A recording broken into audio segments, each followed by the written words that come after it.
We're entering the 36 chambers of Shaolin today, as our patron's desire for Pokemon Kung Fu has brought us to none other than Mienshao. This lithe martial arts weasel first appeared in Generation 5. Now, most of us became acquainted with its pre-evolved form, the disciple Mienfu. In the lore of the ancient Pokedex, Mienshao has mastered both discipline and power, but the competitive scene is another beast entirely. Today, we dive into a whole separate type of mythology. Was Mienshao able to bring the ruckus in the competitive scene, or was it unable to protect its neck? We'll find out as we ask, how good was Mienshao actually? And in this video, we'll be going over these competitive formats. The 4th generation was defined in large part by its lead metagame, and despite the addition of Team Preview changing the way the game was played, dedicated leads still very much existed. And in those early days of Black and White, Mienshao, then known by its Japanese name, Kojondo, was the new lead. It had many qualities valued in a lead. Fake out, U-turn, good speed, and taunt, meaning it could start the game off with serious momentum against a slew of opposing Pokemon. But it wasn't pure utility. Much of its value came from the fact that it also threatened massive damage with stab high jump kick, which the player base was delighted / terrified to learn that it had been buffed to a monstrous 130 base power. What about Mienshao's frailty in conjunction with the fact that, while fast, it wasn't the fastest thing out there? No worries, that's what the classic lead item, the Focus Sash, was for. Now, lead Mienshao didn't last past that earliest period of Gen 5 OU. It was one of those things that had been quickly figured out, while the rest of the metagame scrambled to find some sort of foundational identity for itself. Once that was the case, it was revealed that lead Mienshao wasn't very effective. It just didn't threaten enough, nor was it particularly forceful at making anything happen. And thus, it more or less faded out of use. If it wasn't leading, the OU player base didn't see much other use for it. Not when you could bring the pain with other, more consistent, less frail fighting types, most notably Terrakion, which was especially terrifying, arguably to the point of being broken, at least in the pre-Landorusterian Black and White 1 metagame. As such, Mienshao quickly fell out of OU play. That was just fine though, because UU fitted like a glove. Much of UU offense centered around the dangers of its many fighting types, and Mienshao was one of the most terrifying. Its blend of speed and power difficult for the metagame to consistently withstand. It was the fastest viable choice Scarfer, which alone would have been valuable, but paired with how hard Shao hit, and you had one of the greatest cleanup artists in the tier. Downright ferocious in how ruthlessly it sliced through offense teams late game. Seeing as Mienshao was used on offense teams itself, so teams that weren't meant to be hit takers, this was an incredible advantage for its user in the common offense on offense matchups. It wasn't just good late game either. It effortlessly maintained momentum on the checks that it forced switches with thanks to high jump kick by using U-turn, easily letting a teammate apply further offensive pressure. This was especially nasty alongside the spikes that Mienshao loved for their ability to get opposing teams in KO range. Opposing Cofagrigus would find itself getting worn down uncomfortably quickly, and the late game Mienshao sweep was in sight. This is to say nothing of the superb synergy U-turn had with high jump kick, as super effective synergy against common fighting resists, like the psychic type Slowbro and Mew. Mienshao's 2 abilities also played a major role in making it as consistent as it was. Its go-to was Regenerator, which allowed it to stay healthy in the face of opposing hazards, letting it freely U-turn as much as it liked. The leeway for the recoil caused by an errant high jump kick was also helpful. This made Mienshao a staple on Volt turn teams that aimed to overwhelm opponents through the power of chaining switch moves. However, Mienshao also had a superb alternative, which was higher risk but bore the potential for some of the highest rewards in the tier, Reckless, which powered high jump kick up to ludicrous heights and made it even more of a terror for late game cleaning, as well as making Mienshao more threatening right off the bat. Suddenly, it was cleanly one-hit KOing not just fellow Scarfer Flygon, but Kingdra, who's quite a naturally bulky Pokemon. And with Stealth Rock up, it was 2-hit KOing even HP-invested Zapdos. Those were insane targets to have with such little effort. And of course, it just got scarier as the game went on. This was just Scarf Mienshao too. Its speed was still excellent without the Scarf,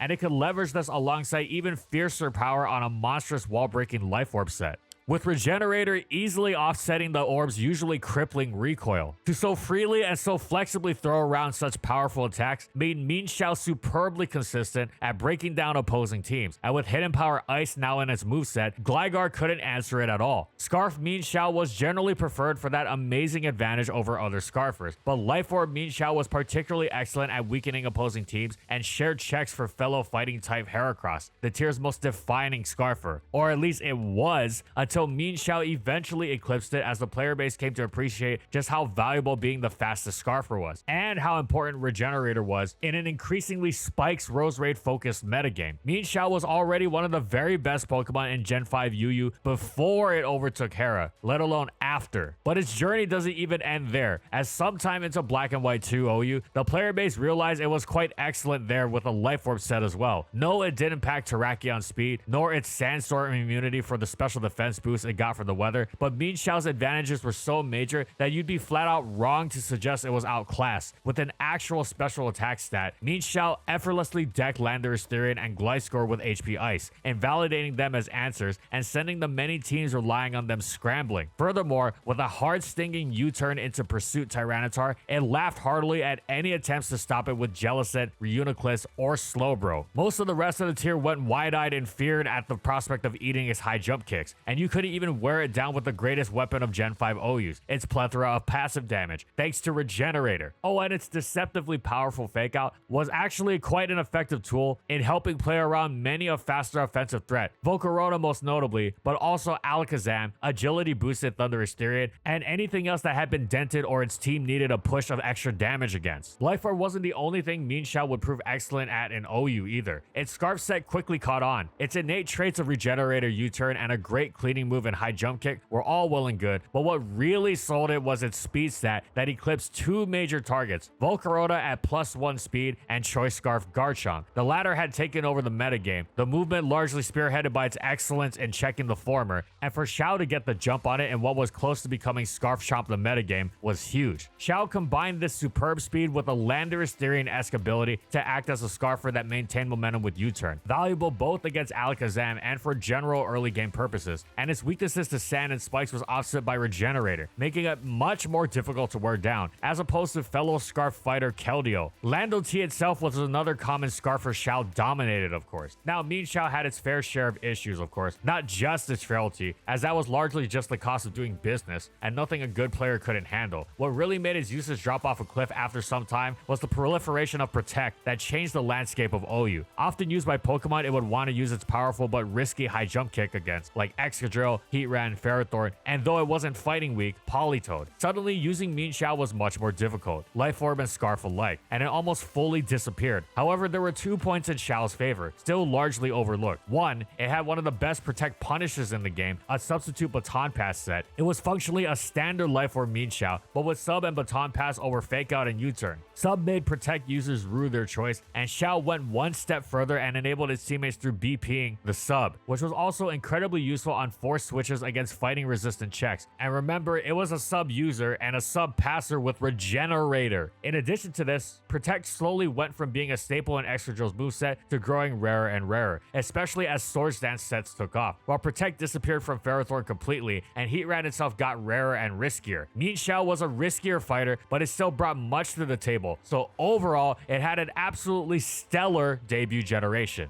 Mienshao's immense frailty held it back from any sort of real VGC niche. That said, Fake Out was good, Wide Guard was also effective support, and it had nice speed and power, so it wasn't the worst choice. It was incredibly rare, but did make a few and really just a few appearances, at least from the ones we found, but those few appearances were actually quite successful. Though not much is known about the detail of the Mienshao sets and strategy, in 2011, Alberto Boss reached second at the Spanish Nationals, Rafael Candelaresi reached second at the French Nationals, and Alberto Boss once again reached 8th, but at Worlds, rocking his same Mienshao supporting cast of Thunderous, Tornadus, Jellicent, Amoonguss, and Haxorus. Then in 2013, a Dutch trader named El Ganjo used Mienshao in the International Challenge, using a unique Flying Gem set alongside Inner Focus to block opposing Fake Out and completely destroy Hitmontop with a powerful acrobatics, in addition to providing the usual Xiao support with Fake Out and Wide Guard. But that's about it as far as Xiao usage goes, so it was really niche. Power creep and fairy types ensured Mienshao wasn't going to return to OU in Gen 6, but it didn't even slow down as far as UU was concerned. Its combination of utility and destructive potential were just as impressive and practically useful as before. Sure, fairy types were annoying, but so too was Mienshao's newly buffed knockoff, happily removing leftovers and turning these new would-be answers into eventual high jump kick victims, along with every other resist. Knockoff was also great super effective coverage against the ghosts and psychics looking to check Mienshao's mighty high jump kicks. The lower emphasis on hazards in Gen 6 Yu, thanks to the buff to Fog, also made it much easier for Mienshao to run Reckless as its ability, making it even more consistent at being more vicious. Being able to so effortlessly drop the legs of Mega Aerodactyl from full was incredible. Once again, Mienshao was one of the tier's best Scarfers for all its innately excellent traits, as well as the fact that it absolutely dominated the best Scarfer and one of the best Pokemon in the tier, Scarf Hydreigon, as well as Scarf Crocodile and Darmanitan. Life Orb Mienshao was also solid once again. Any fairy type thinking itself safe would reconsider that assumption once on the business end of a Poison Jab. With these two sets, Mienshao was already a great Pokemon in ORAS UU, and its stock absolutely exploded with the discovery of the Assault Vest set. Funnily enough, AV Shao was actually first used in Gen 7 UU, and rest assured we'll get to its excellence later. But it was precisely this excellence that inspired Gen 6 UU players to try it out in the previous generation. And lo and behold, in a quintessential example of a later gen inspiring an earlier one, it was downright superb and became one of the most important Pokemon in the metagame, especially with the ban of Conkeldurr. You wouldn't think such a famously frail Pokemon like Mienshao would be an effective Assault Vest user, but its excellence is predicated on some generally universally useful Pokemon concepts. First, naturally hard-hitting Pokemon tend to hit pretty well even without investment. Second, impact utility moves like Knockoff and U-Turn are amazing at consistently making significant progress even without dealing major damage, especially when coming off of a high speed stat. Third, Pokemon with low defensive stats can become deceptively apt hit takers when invested. To take an extreme example, it's why Blissey without defense EVs fawns over against every physical attack in the game, and why Blissey with max defense EVs is actually quite good at shrugging off many physical attacks, especially with a bold nature. So with Assault Vest Mienshao, you've got a Pokemon that's naturally going to hit quite decently, especially given the opportunities granted by its great speed stat, even without offensive investment. Plus, beyond the direct offensive damage it'll be dishing out, it's also going to leave dents in opponents through Knockoff and U-Turn, again facilitated by that great speed. Thus, after its necessary speed EVs, it can afford to invest in just enough special bulk so that, along with Assault Vest, it winds up being capable of taking hits you'd never expect Mienshao to take. And it does so in a way that isn't just a gimmicky set. Like, sure, if you use Calm Max HP Max Special Defense Keldeo, you could survive Life Orb or Mega Alakazam Psychic, but you'd also be using a terrible Keldeo. AV Shao used this added special bulk to cultivate a playstyle unlike any other Pokemon around. Its most direct point of comparison was being the Assault Vest Tornadus Therian of UU, except Mienshao was Stealth Rock resistant as opposed to Torrentie's weakness, so it had much better longevity. It couldn't afford the special defense boosting nature, but thanks to the AV, it didn't need it, and it wasn't trying to become an unbreakable special wall. Simply being able to safely pivot into something else like Hydreigon Draco Meteor was massive. From there, you'd easily enable your teammates with Knockoff and U-Turn. And what was particularly incredible was that Regenerator quickly enabled Mienshao to come in and take such a big hit again. Assault Vest Mienshao's impact on the tier was gargantuan. Here was an incredible pivot against all manner of threats that turned its hit-taking ability into immediate direct retaliation, and incredibly easy to use with the low-risk, high-reward nature of its U-turning regenerating playstyle that simultaneously enabled its teammates. And unlike other tier pivots like U-Turn, Mandibuzz, and Gligar, Mienshao was actually threatening in its own right. Before AV Shao, Nasty Plot Celebi was considered by many to be straddling the border of being overwhelming. Now with Mienshao's ability to pivot in and threaten it with that big U-turn that also reinforced its hit-taking ability, Celebi had an enormous fall-off. Mienshao single-handedly made Celebi go from potential metagame destroyer to frustratingly inconsistent in its ability to make progress in a metagame so dominated by Mienshao. Keep in mind, this is a Pokemon that hits Mienshao for stab super effective damage, by the way. That is how good AV Shao was at shifting momentum for its team. It wasn't just about what Shao switched in against and chased out either. It was also about how obnoxious it could be to answer in its own right. With Poison Jab in its last slot, a Florges that had lost its leftovers to Knockoff was suddenly under immense pressure against Shao. Despite the lack of huge damage from Poison Jab, the extra punch to the move forced Florges to burn through Synthesis PP quickly, and Jab's 30% poison rate made things particularly messy, especially since Mienshao could easily stomach a Moonblast and regenerate the damage off. At its peak, Mienshao was considered a top top 3 Pokemon. This was entirely off of the strength and omnipresence of the Assault Vest set. It completely shifted how the metagame was played. Now, Mienshao didn't quite remain at this insane peak, as the meta's eventual faster pace, including the rise of other fighters like Heracross and Virizion that were effective against Xiao itself, helped shift the tier away from its previous Xiao-centric focus. However, it remained an absolutely stellar metagame-defining Pokemon. So overall, Mienshao had an absolutely incredible Generation 6.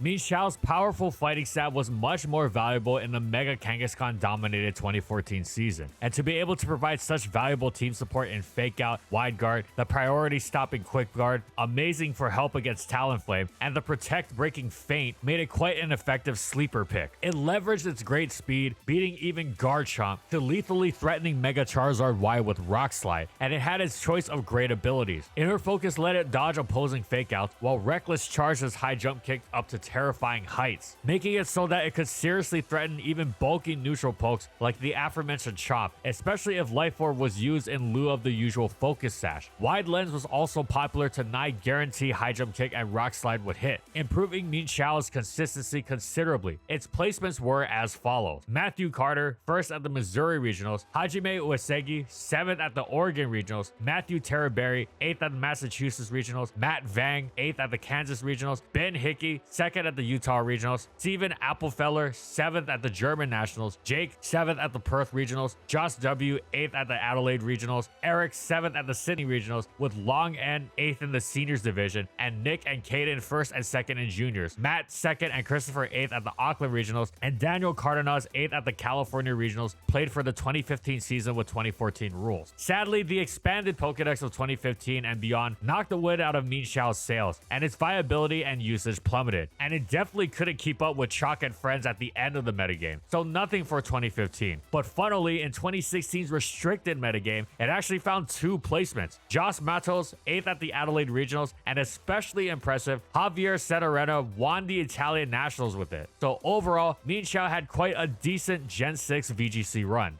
Mienshao returned to UU in Generation 7, once again acting as a severe bludgeoning force with Scarf and Life Orb sets, much in the same vein of the previous generation. Remember early on, Assault Vest hadn't been discovered, its power and speed were still impressive, and Mienshao enjoyed its place in the tier throughout Sun and Moon. Though the metagame's power creep was noticeable in how its presence had less of an impact now, and true to this, Mienshao dropped to RU not too long after the release of Ultra Sun and Moon, sent another wave of power creep through the game. It didn't last in RU though. It shredded the tier while running circles around it, just complete domination. It blasted through everything with sheer power, as Reckless Choice Band high jump kick was just absurd. It could pick you apart precisely with coverage. Forget sending Gligar up against Life Orb Hidden Power Ice. Most of all, not only was it smashing you to smithereens, it was also doing so while refusing to be worn down thanks to U-turn and Regenerator, making outlasting its checks effortless, and of course this is all coming off of its superb speed. Mienshao barely lasted a week before getting banned from RU for the impressive destruction it wreaked so immediately. So remember all those reasons why Assault Vest Mienshao was actually an amazing Pokemon in ORAS? Well, we won't rehash them because the same principles applied to why it and its playstyle worked in Gen 7. But this was the generation where it was actually invented. It performed in the exact same way, summoning an exceptional level of power. Both Hydreigon's Devastating Drake and Specs Draco Meteor were shrugged off, meaning Mienshao was actually a safe switch to it, courtesy of outspeeding and threatening it with an OHKO in return. If it could withstand hits this strong,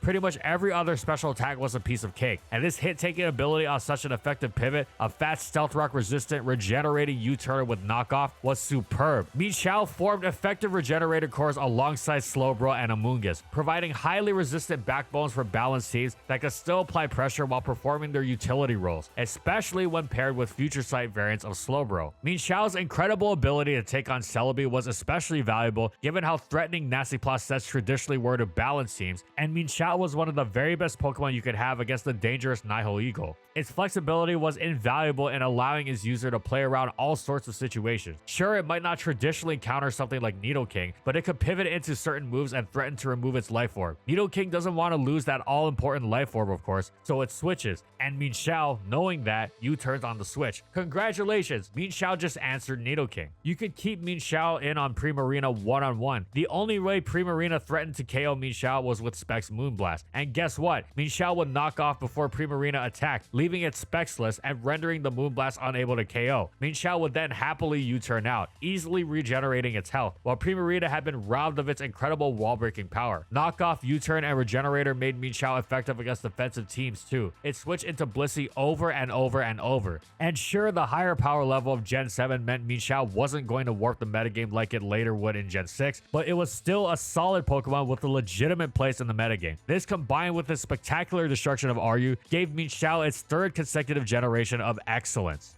Mienshao didn't have much of a role at all in the fairy-type infested Gen 7 VGC landscape, especially with Tapu Lele's psychic terrain blocking its fakeouts. The only placement throughout the whole generation that we could find was Junha Choi placing 10th at the 2019 Korean Autumn League. Props to them because they are the entire reason this part of the video even exists.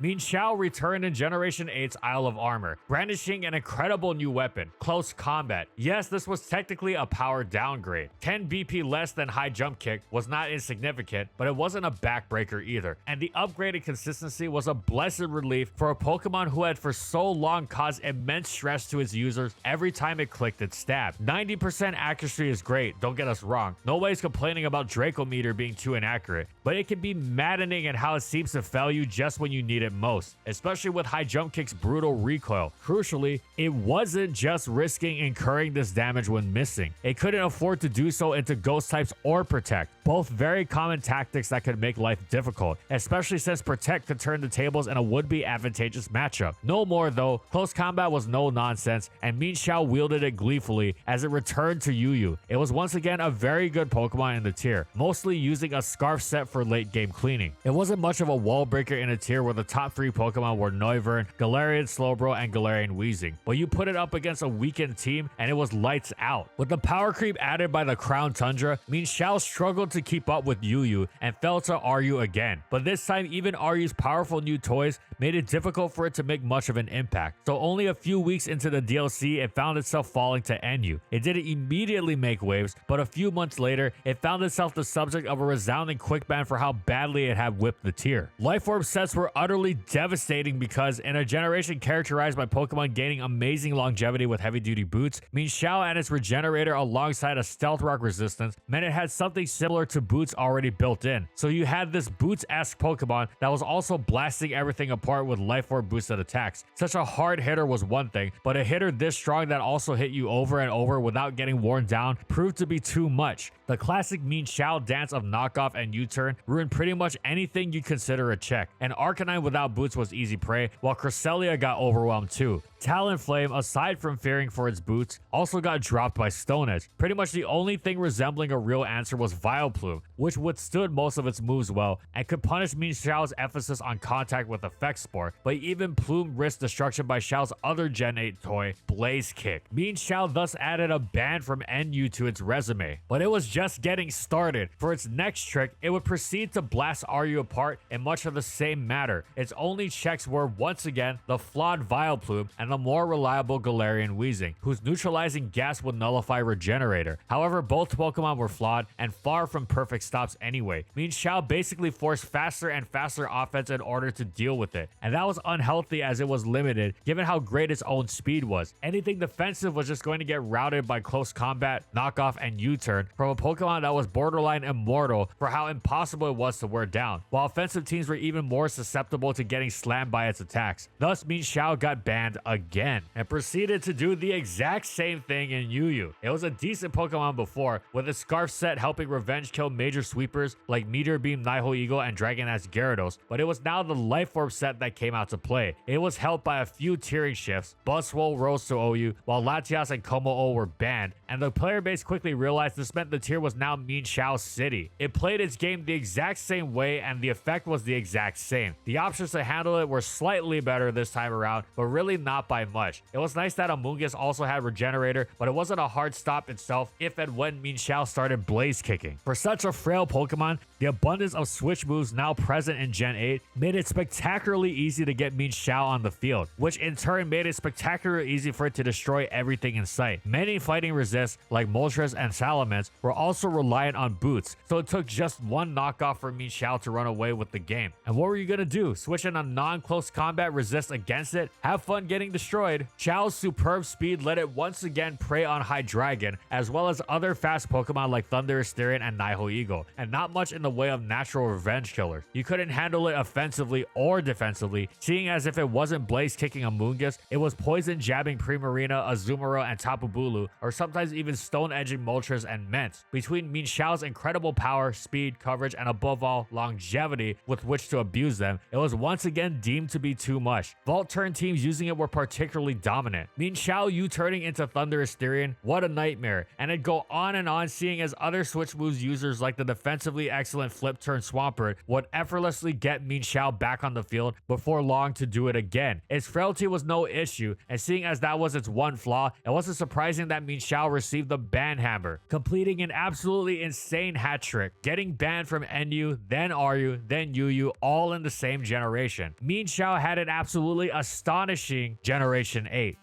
Mienshao joined Generation 9 in the Indigo Disc, and briefly experienced OU viability for the first time since its debut generation. Being a fighting type newly blessed with ice coverage from either Triple Axle or Ice Spinner was incredible in a metagame dominated by Gliscor. It didn't last since its speed was not significant in this blazing fast new metagame to cover for its frailty, but it was nice to see a handling of times. Mienshao returned to its home, the lower tiers, and there it has excelled once again. It's a fine example of a tier anomaly. It is NU, but it's actually viable in RU and UU. Well, more than viable. It's fantastic. Its low usage in RU and UU is baffling because it is generally agreed that it should be UU through usage, yet it's somehow not even cracking RU. In NU, it's easily the best offensive Pokemon, arguably the best Pokemon full stop. Once again, Choice Scarf and Life Orb sets rule the roost, especially Scarf, because hey, what's scarier than Mienshao? Terrassalizing Mienshao. Terra Fighting is basically a free boost to make its Scarf close combats even more lights out at cleaning opponents up. Or it can go Terra Dark and maintain those great close combats while gaining a brutally powerful knockoff, as if it needed another spammable stab move, one that synergized so beautifully with CC, and that it loved to spam already at that. Have fun trying to answer it with Slowbro, Mew, or Reuniclus now, as if it wasn't bad enough that Xiao excelled at outlasting them, as it did all its other answers with Regenerator. Slowbro and Reuniclus's recovery PP being slashed to 8, and Mew's loss of recovery altogether has made this even easier. Meanwhile, Life Orb Swords Dance sets drop pretty much the whole tier after a boost. Considering how amazing Mienshao's usual tricks are, that we haven't even mentioned it gets SD until now, when it's had it all along, it's just never really needed to use it before. In RU, Mienshao excels as well, both as one of the best Scarfers, ranking right up there with the insanely dangerous Scarf Gengar, and as a ferocious Life Orb wall breaker, with that famed Regenerator longevity fully on display on both sets. Terra Fighting close combats are just unreal. Scarf sets clean offensive teams up with absurd ease, with many popular resists like Salamence, Moltres, and Thundurus Therian struggling under the weight of such sheer power, while these as well as sturdier resists like Enamor's Therian also greatly feared its Stone Edge. Meanwhile, those same Terra Fighting close combats become something truly absurd with Life Orb attached, having no trouble at all cleaving through the insanely bulky Hippowdon, one of the tier's most important defensive staples. Now, Mienshao doesn't at all enjoy the presence of Pheasantipity, but if there's anything its history has taught us, it's that just because it has a good or even great check doesn't mean Mienshao doesn't excel. Finally, in UU, Mienshao is cementing itself as a timeless UU staple once again. This time it's basically the only truly viable Scarfer, which it runs pretty exclusively, and for good reason, as the speed is incredibly important for revenge killing the speedy likes of Latios, Greninja, and Ogerpon Cornerstone. Mienshao is particularly excellent because it threatens Latios both pre-Terra with knockoff and post-Terra Steel with close combat, and if Xiao Terra Fightings, its CCs are ripping through even non-Terra Latios, as well as pretty much everything else. Even naturally bulky Pokemon like Iron Crown and Kobo-O struggle against its might. With Triple Axle, Mienshao is now also severely threatening in a way it hasn't been before, against bulky flyers like Tornadus, Therian, and Zapdos. This power is a big part of what makes it so important as a Scarfer in UU, but it's of course its famed sustainability that makes it such a force. Mienshao is basically what you've got if you want to run Choice Scarf without it significantly hindering the Pokemon wearing it down. Other options are viable, but they are inferior to Mienshao because of how quickly they get worn down, whereas Mienshao is, well, seemingly immortal.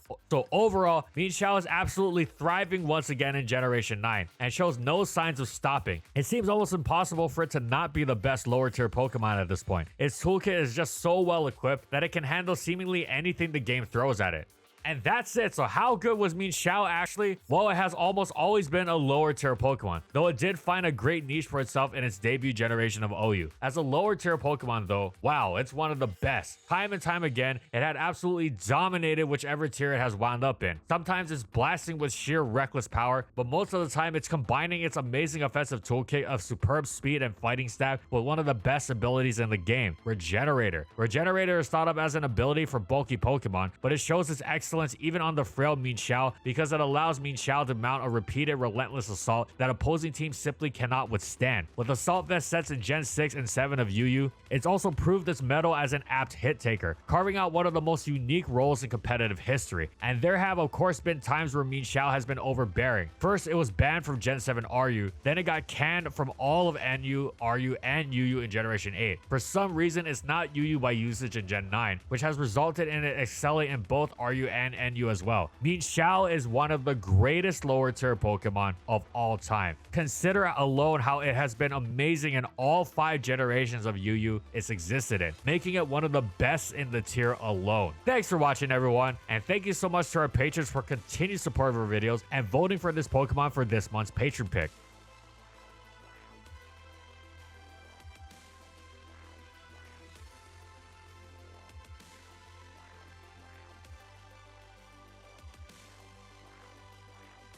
And thank you so much to our platinum tier patrons. Thank you so much to Raven Daytona Ring, Sorazan Croxon, Stoneface Colin, Bingleton, Ray Ray, Daniel Isbeast, Glitcherton, Alex Sabo, Funky, and Chika Chihyo for their support of our videos. And if you liked the video and you want to see more, be sure to subscribe to False Swipe Gaming for more weekly Pokemon content. And in the comments, I want to know, what do you think about competitive Mienshao? Would you give it anything to have it do something in VGC? Whatever it is, let us know in the comments. And follow my crew on these social media platforms. And that's all I got. See you next time, everyone.